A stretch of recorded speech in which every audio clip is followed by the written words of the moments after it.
Hello students, this is demonstration of angle bisector theorem. Angle bisector bisects the angle into two equal parts. So let us demonstrate this theorem.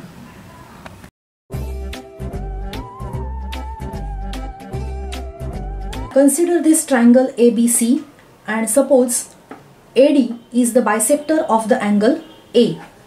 So AD bisects this angle into two equal parts. Now here we get D on the side BC and D divides BC into two parts. Suppose this is BD and this is DC.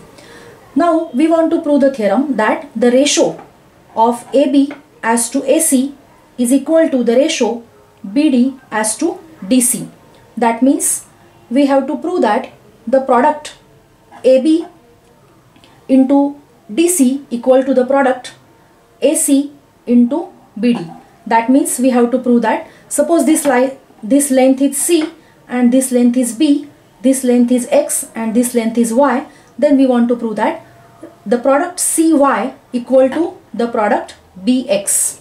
Now let us demonstrate this. Here consider the two right triangles.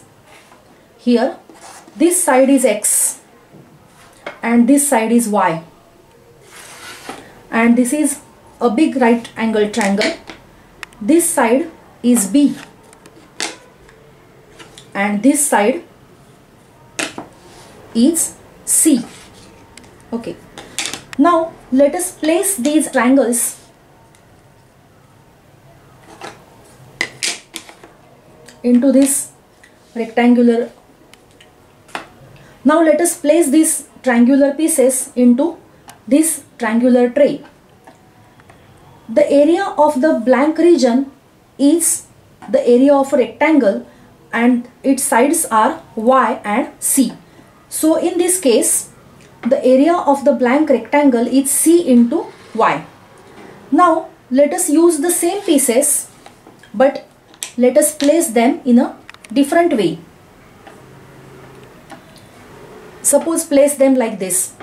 Now area of this blank rectangle is X into B. We are using the same rectangular tray and same triangular pieces. So in both cases, area of the blank region must be same. In one case it is BX and in one case we have seen that it is CY.